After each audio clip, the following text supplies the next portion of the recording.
Assalamualaikum warahmatullahi wabarakatuh.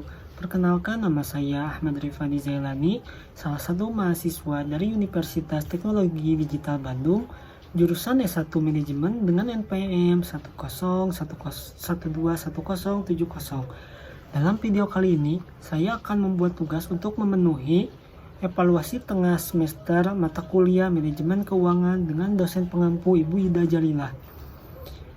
Dalam kesempatan kali ini juga, saya akan membahas mengenai analisis rasio laporan keuangan. Rasio laporan keuangan. Analisis rasio keuangan merupakan suatu alat analisis yang digunakan oleh perusahaan-perusahaan untuk menilai kinerja keuangan berdasarkan data perbandingan masing-masing pos yang terdapat di dalam laporan keuangan seperti laporan neraca keuangan, laporan laba rugi, dan laporan arus kas. Analisis rasio laporan keuangan dikelompokkan menjadi 5. Yang pertama merupakan rasio likuiditas, yang kedua yaitu rasio manajemen aset, yang ketiga rasio manajemen utang, yang keempat rasio profitabilitas, dan yang terakhir merupakan rasio nilai pasar. Namun, dalam kesempatan kali ini, saya hanya akan membahas 2 rasio saja, yaitu rasio likuiditas dan rasio manajemen aset. Berikut merupakan laporan keuangan dari PT Makmur Berkah Amanda Tbk tahun 2021.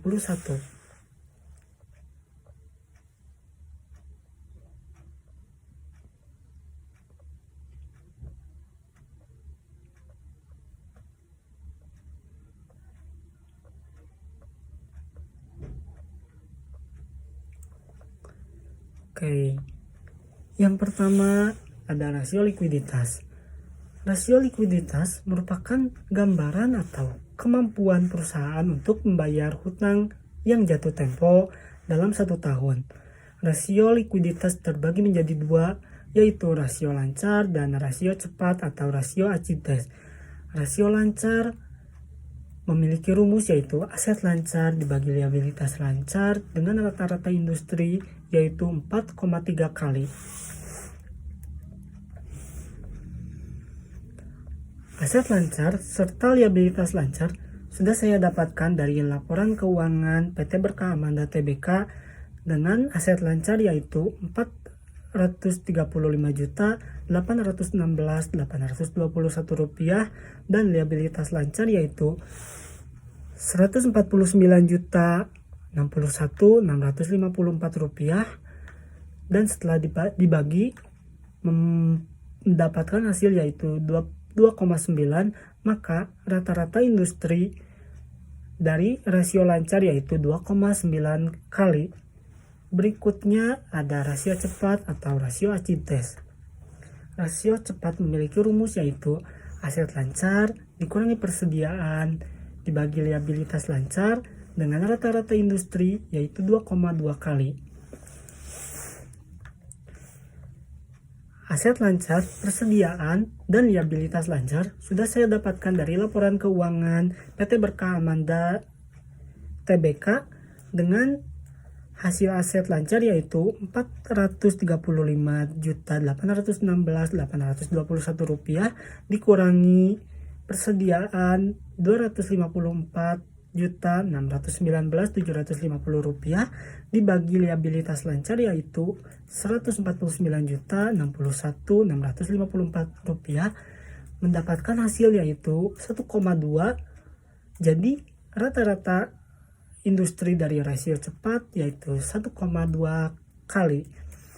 Dari rasio likuiditas kita dapat mengambil kesimpulan bahwa perusahaan PT Berkah Amanda Tbk tidak memiliki kemampuan untuk membayar hutang yang jatuh tempo dalam 1 tahun. Berikutnya yaitu rasio manajemen aset. Rasio manajemen aset terbagi menjadi 4.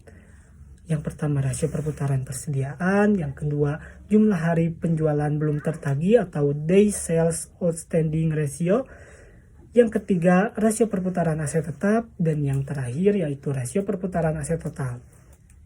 Yang pertama, rasio manajemen aset merupakan seberapa efisien perusahaan tersebut menggunakan asetnya. Yang pertama yaitu rasio perputaran persediaan.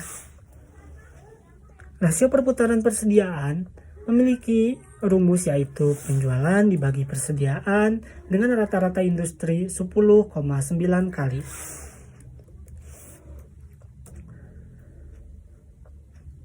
Penjualan serta persediaan sudah saya dapatkan dari laporan keuangan PT Berkah Amanda Tbk dengan penjualan yaitu Rp100.601.55 dibagi Rp250.619.750 mendapatkan hasil yaitu 0,3, maka rata-rata industri dari rasio perputaran persediaan yaitu 0,3 kali. Berikutnya yaitu jumlah hari penjualan belum tertagih atau Day Sales Outstanding Ratio memiliki rumus yaitu piutang dibagi rata-rata penjualan per hari dengan rata-rata industri yaitu 36 hari.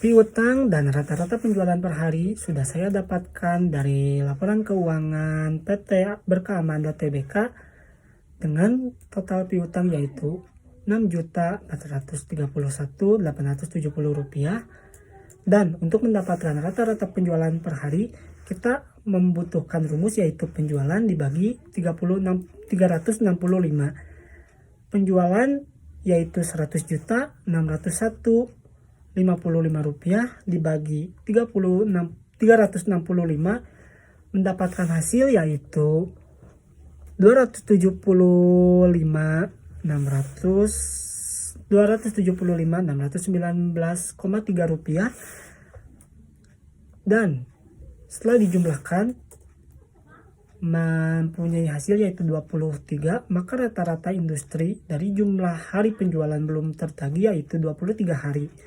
Berikutnya yaitu rasio perputaran aset tetap. Rasio perputaran aset tetap memiliki rumus penjualan dibagi aset tetap neto dengan rata-rata industri 2,8 kali. Penjualan serta aset tetap neto sudah saya dapatkan dari laporan keuangan PT Berkah Amanda Tbk dengan penjualan yaitu Rp100.601.55 dan aset tetap neto yaitu Rp183.234.444. Setelah dijumlahkan mendapatkan hasil yaitu 0,5, maka rata-rata industri rasio perputaran aset tetap yaitu 0,5 kali. Dan yang terakhir merupakan rasio aset total, rasio perputaran aset total. Rasio perputaran aset total memiliki rumus yaitu penjualan dibagi total aset dengan rata-rata industri 1,8 kali. Penjualan serta total aset sudah saya dapatkan dari laporan keuangan PT Berkah Amanda Tbk dengan penjualan yaitu Rp100.601.55 dibagi 861.888.870 mendapatkan hasil yaitu 0,1, maka rata-rata industri rasio perputaran aset total yaitu 0,1 kali. Maka dapat kita simpulkan bahwa dalam rasio manajemen aset, perusahaan PT Berkah Amanda Tbk tidak mampu menggunakan asetnya seefisien mungkin. Mungkin cukup sekian pembahasan yang dapat saya sampaikan. Mohon maaf apabila banyak kesalahan. Wabillahi taufiq wal hidayah. Wassalamualaikum warahmatullahi wabarakatuh.